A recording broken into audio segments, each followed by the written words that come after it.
Welcome to the first episode of Dobbeldans Cross Country Skiing podcast. This one is for the inaugural competition of the 2023-2024 season in Muonio, Finland, the first one this winter under FI's jurisdiction. But before that, let me quickly introduce myself. My name is Igor. I'm a cross country skiing enthusiast from Poland. I've been a fan of the sport since my early childhood, in a great effect due to our brightest winter star, Justyna Kowalczyk, ever since around 2009 2010. I've been heavily invested in watching World Cup competitions, and although long gone are days of glory for Polish cross country skiing, at least I hope not for too long. Every summer, I still cannot wait for the next winter season to come to watch the pros hit the tracks. Maybe it was a bit off for me around years 2017 to 2020. But what brought me back definitely was World Championships in Oberstdorf in 2021. That one was such a great addition, basically glued me back to the TV screen for good, to the point that now I cannot even imagine skipping a World Cup weekend if there is one. I also ski a little bit myself. In general, I love both doing and watching endurance sports. In summer, that's cycling for me, and in winter it's cross-country skiing, as you can probably imagine. But I'm not a serious athlete. I'm not really serious on the doing part of this passion. I try to compete in one race or so every year for cross-country skiing, but in general I don't ski more than, let's say, two, maybe on a good occasion 3 weeks a year. That's just sad reality of living in a city far away from mountains in Central Europe, I guess, especially now that we don't really get a lot of snow these winters. But so much so about me. What about this podcast? Well, my plan for this channel is uploading the content about pro races, pure race analysis of World Cup and Ski Classics Pro Tour mainly. There will be some other occasionally, just like this one today. Also, sporadically, there will be pods related to racing, but not exactly race analysis. For example, I plan to do a whole podcast about World Cup analysis, World Cup calendar rundown. So if you would be interested in listening to such materials and discussing these topics with me in the comment section, which is the possibility I'm looking forward to the most, make sure to leave a sub to help the channel grow. Now that we have formalities behind, let's jump to the main topic of today's video. We start the season 2023-2024. We have our first, I like to call them preseason events in Muonio, Finland on this weekend. And next week we have competitions in Beitostølen in Norway, where World Cup was last year, and Gällivare, Sweden, where World Cup will be this season. So these are not really that important in terms of getting some points or anything. They're not part of World Cup itself, but they can give us a good indication who's gonna arrive in good shape, in good form for the opening rounds of World Cup, which starts in Ruka on 24th November. For Ski Classics, we have to wait till 9th December when we have a double header in Bad Gastein, the weekend consisting of a team time trial and a 35k run. But going back to Muonio, so where Muonio is located, that we can enjoy cross-country skiing competitions so early. I mean, we didn't even hit the middle of the November yet. So it's way up north, higher than Gällivare, way higher than Ruka. So if you would go there in like, I don't know, a month or so, it would be absolutely freezing. Today it wasn't that bad. Actually, when the competitions were taking place, it was around -7, -6 degrees. So I think it's quite good temperature to compete. It's not like the fans of World Cup can probably recall scenes from Kuusamo or Gällivare, especially some of the season's openers were really cold, because you can't run these competitions so early in the season in whatever place if you really want to have snow, you need to go up north. And I think last season, for example, in Ruka, on the season opener, it was like minus 15 degrees. It was so freezing. But that's not the case today, so good, because it improves the quality of the competition. Speaking of quality of the competition, this year in Muonio we are pleased with a very good start list. So actually Norwegian team decided to go here. They usually stick just to their season premiere in Beitostølen, or wherever it takes place. It usually is in Beitostølen. We also have women from Germany. That's their regular destination, Muonio. And we also have many interesting juniors, interesting prospects that you can remember if you were watching last season the Junior World Champs in Vancouver, in Whistler, on the same tracks where the Olympic Games in 2010 were taking place. And we obviously have Finns, Ivo Niskanen, Krista Parmakoski, Kerttu Niskanen, to present well in front of their own crowd. So the setup of the weekend is that as an opener we have sprint in classic on Friday, then on Saturday we have 10k interval start in classic, and for the end we have finally something for skaters, 10k interval start freestyle. Now today we're gonna talk about the sprint. For the distance races, I'm gonna do a combined pod for these 2 days of competition. Now let's focus on the sprint. So let's talk about for a second about the course. Now for me it really splits in 2 parts. The first one would be from start up to the hairpin, and the second would be from hairpin to the finish line. Pretty simple. So that first part, it's constantly uphill. The steepest part is just out from the stadium. It's the only part where I saw anyone using herringbone today, but most of the athletes were doing diagonal stride in the tracks, no problem. So when they left the stadium, it became the gradient becomes more gradual, but it's still not double poling territory yet. Then there is a tight hairpin, which marks distance-wise the halfway point from the start, but time-wise it's more like 2/3. Short descent before a slight kicker, and this was the last time athletes were using anything but double poling on the course, because what follows is a descent, the steeper part, followed by a second serious turn on the course, and then we have a flat finish. So only 2 real turns, because other turns were in the tracks while on the uphill. So yeah, in general, not really technical. You need some endurance, like sprinter type endurance, for that first part to not get dropped, and some brutal finish to finish it off. Although that last part was not necessary to win the qualifying run, and that one went to Anne Kilonen from Finland, but only 0.6 seconds in front of Anna Svensson from Norway. So that suggested we really had an open battle for the win in women's field, especially given that Kilonen is more of a big engine sprinter rather than brutal last 100-200 meter dash. But we also have a lot of Germans in the top. We have Pia Fink, Sophie Krell, Victoria Karl. These are your names that you know from World Cup, as well as Katerina Gantz. But we also have some of these juniors I mentioned that you need to watch out for.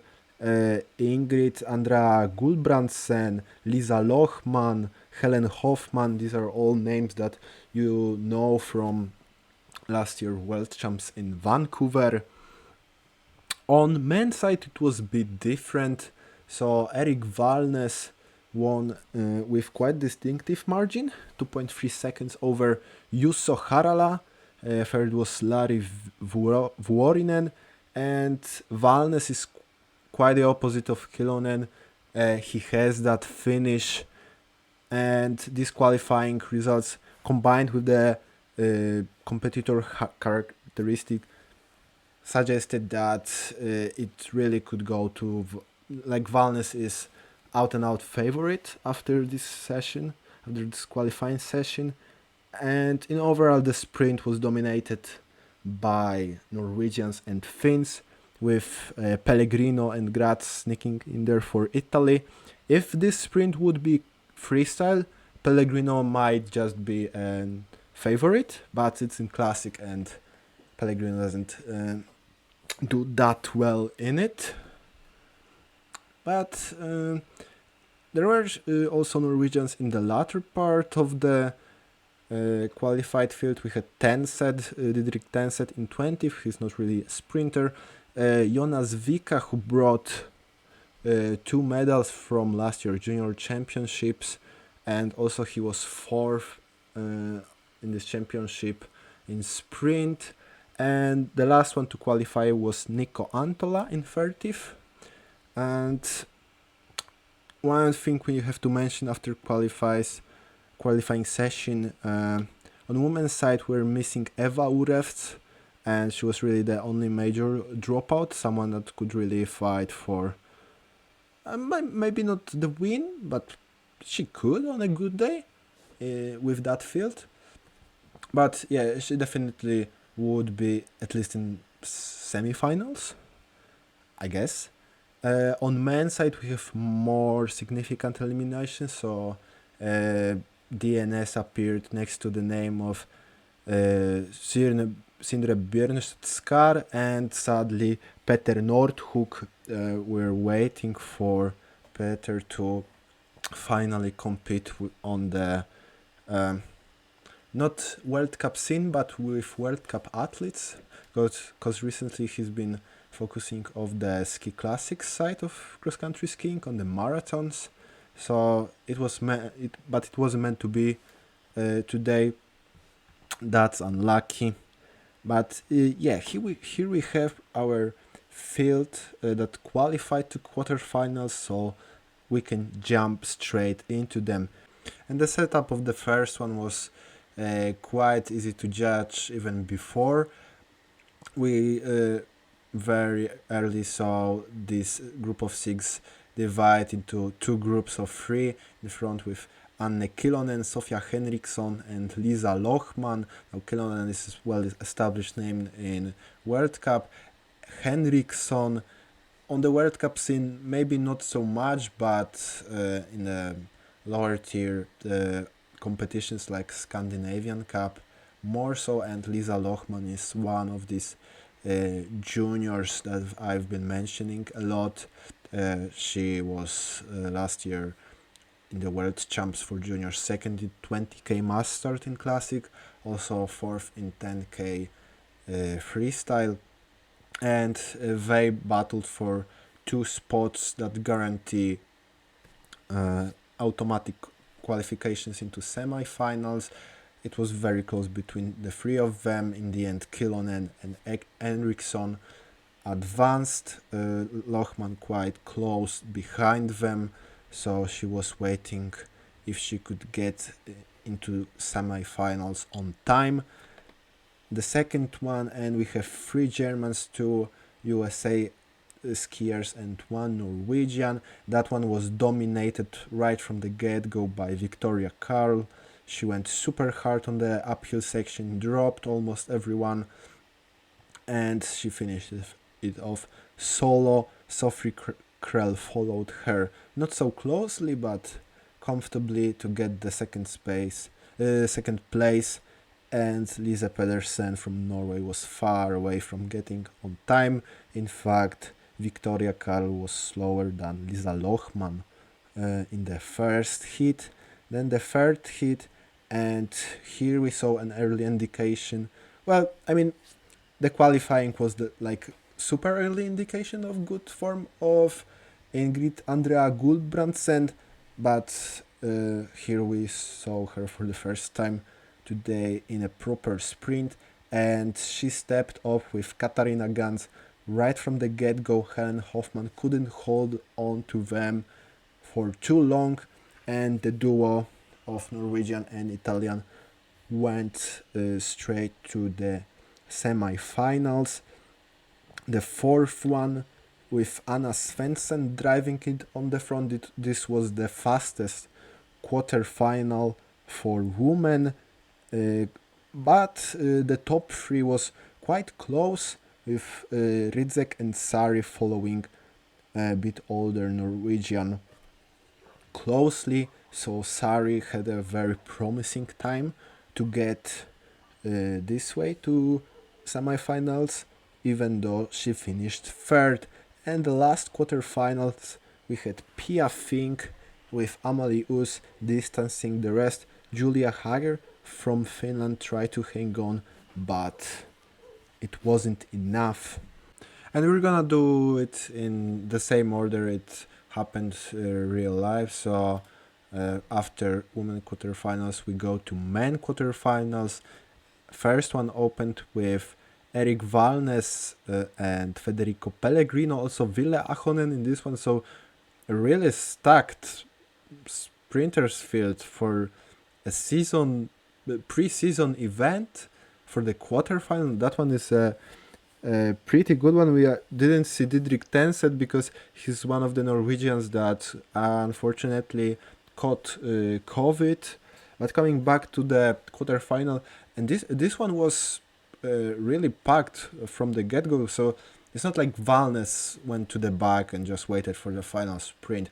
He was driving it up the front, but the pack just stayed together. We didn't really see that with quarterfinals on women's side.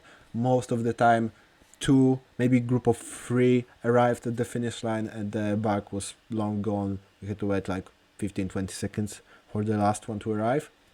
This one was so much closer, and Valnes finished it off with Pellegrino, the good sprinters. Ahonen was close, but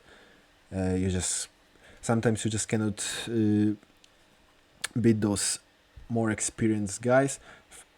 And then what followed was the quarterfinal with Tefre and Amundsen, and they ran away from the rest quite comfortably, 3 seconds in front of Davide Graz. So we were witnessing the first Italian getting out, so it was only Pellegrino staying.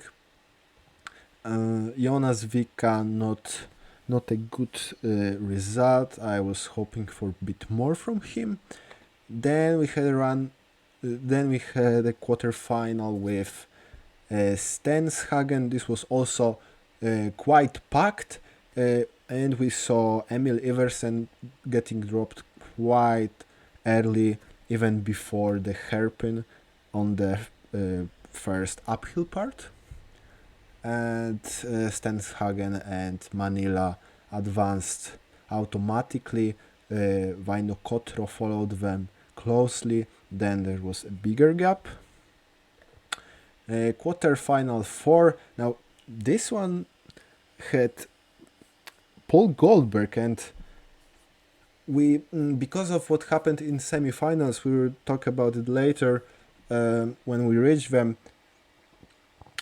I don't know where Paul Goldberg sits with the form. It was quite weird looking on this race. So you would expect Paul Goldberg to absolutely run away from these guys, but he actually went to the maybe not the back but middle of the group. He kinda wanted to run it like Klebo usually runs his World Cup races. So I don't know, like, if he was just conserving energy or was he really not feeling well today.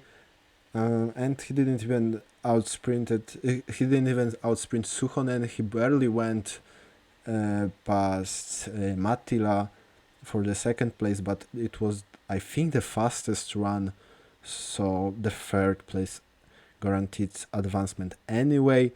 Before the last one, which was won by Lauri Vuorinen in front of Even Nordhook, but was quite tight with third German, who was quite disappointed after this quarterfinal.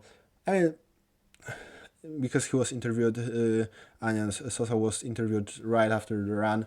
He told that it was super hard, but he's still happy with his results. And here we have another Norwegian dropping before the heats. Taug Bell with COVID also. So we really don't want to see that. And there is actually a lot of COVID positives in Norwegian team right now. So that's a worrying thing. I mean, we want to see the best athletes in World Cup present. And Norwegians are usually pretty good. But that's quarterfinals done. We get to semifinals, and that first semifinal on women's side was absolutely stacked. Victoria Karl, Lisa Lohman, Sophie Krell, 3 Germans, and then 3 Scandinavians, Indrid Andrea Gulbrandsen, Anne Kilonen, and Sofia Henriksson. And now you can see we didn't see that tightly packed race in quarterfinals, in any quarterfinal. All athletes within 1 second all arrived together at the finish. It was mainly Victoria Karl that was pacing this one, but Ingrid Gulbrandsen was also present a lot at the front, and they just kept their positions well and advanced automatically to the final, with Sophie Krell and Anne Kilonen wishing that these times are gonna be enough. But that's the part I was talking about with Kilonen early after qualifications. Like, she doesn't have that snappy sprint to outsprint someone like Karl or Krell, and if the group arrives together, she cannot really do a lot. So that's why, yes, she got the first one in qualifying, but she wasn't really my favorite after qualifications. But the second semi-final, and that's once again the fastest semi-final, once again by Anna Svensson, 3:26, very fast, 4 seconds faster actually than her quarterfinal, which was already pretty good. Closely followed by Pia Feng, and this one was more spread out, but still Katerina Gans and Coletta Rydzek advanced to final from this one on time because it was so fast. Then we have semi-finals of men, 4 Norwegians taking first 4 spots. It was very tightly packed once again, and Pellegrino couldn't do that. Like, Pellegrino in Classic is not that good, not as good as he's in freestyle, but that's just preseason. You don't have to attach too much meaning to these results. It's nice to look at them, but it doesn't mean Pellegrino is gonna be bad in February. But Valnes once again showing real good form. Tight fight behind him, and Stenshagen and Amundsen were waiting for the results of the second semi-final, which was won by Even Nordhook. We have at least one Nordhook here, with Petter unfortunately out, as I mentioned at the beginning. The cause, he's actually not with COVID, luckily. After qualifying session, we had to actually wait a lot for some response from his team to say what happened, why he's not competing, and the answer was he just did quite a hard training block, and he was feeling some strain in his shoulder, I believe. So that's why he decided to take it easy and take it easy by not taking part today in the competitions. So Nordhook won it, Vuorinen in second. This one was real slow, and we had some drama actually. So on the second part, when I was describing the course to you, I said we have downhill, then a slight kicker, and after that the final descent follows. And after that kicker, one of the Finns and I'm not sure now, was it Suhonen or Manila um, crashed. Just slipped, uh, taking down the second Finn, and behind them was Goldberg, and he didn't really have space to go. I mean, skis were all over the place. That the trail there, the track there is quite narrow. So yeah, that was unfortunate. So and now that the Goldberg evening, well, it was still morning, so yeah, but the competition of Goldberg ended on semi-finals today. He wasn't looking too hot in that one either. Now maybe he was once again conserving energy at the back of the group, but I really want to see him in Beitostollen. If he's not, I wouldn't be too surprised if he's not feeling good there either. But that's semi-finals done, and we jump to the final first woman, and that was a super fight between Pia Fink, Anna Svensson, and Ingrid Andrea Gulbrandsen. The rest was a bit more to the back.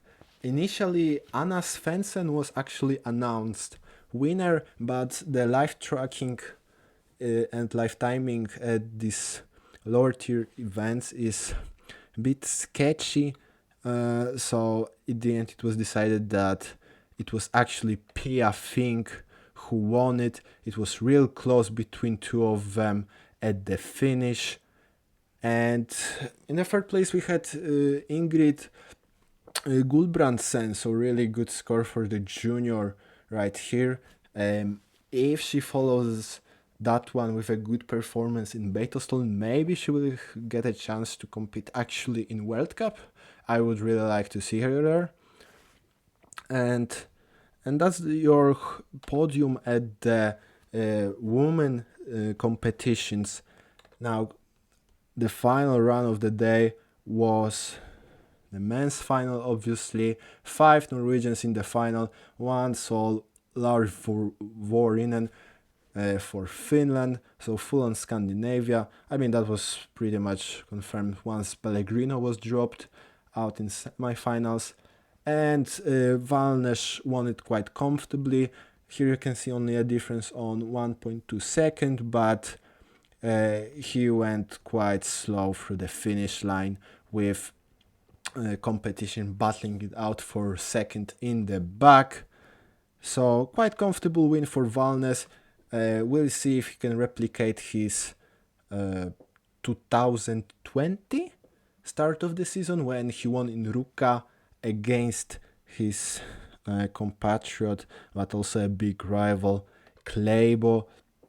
Second was Stenshagen, and third Lauri Vuorinen, so at least we have a Finn on podium for the local crowd. And with that, we end the summary of the first day of competitions in Muonio.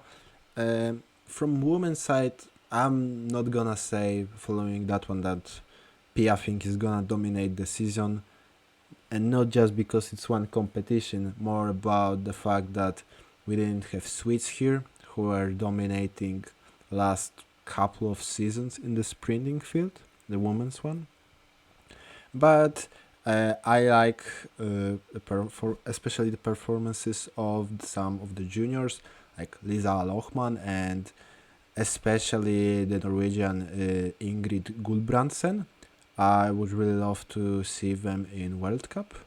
I mean, Ingrid has a real chance if she performs well in Beitostølen next week. There is a sprint also there, and yeah, if she's able to make the most of it, then maybe we'll see her this season in World Cup. From Germany, maybe Lisa Lohman. We'll see that.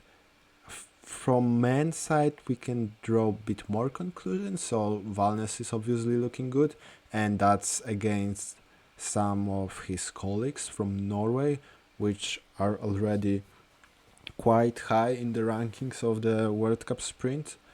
And I think if he's able to take it up a notch this season, he might bring the game to Kleibo, but this will be a very hard task. But Kleibo is actually one of the Norwegians that got hit with COVID positive, so we don't even know now if he's even gonna be in Ruka. We didn't know if Kleibo's gonna be in World Cup for a long time because of all the shenanigans with his contract thing and the fact that he and Norwegian Association couldn't reach an agreement. That happened in the end, so now he got hit with COVID. But that's it for today. There are competitions in Muonio on Saturday and Sunday. Left 10k Classic on Saturday, 10k Freestyle on Sunday, both interval starts.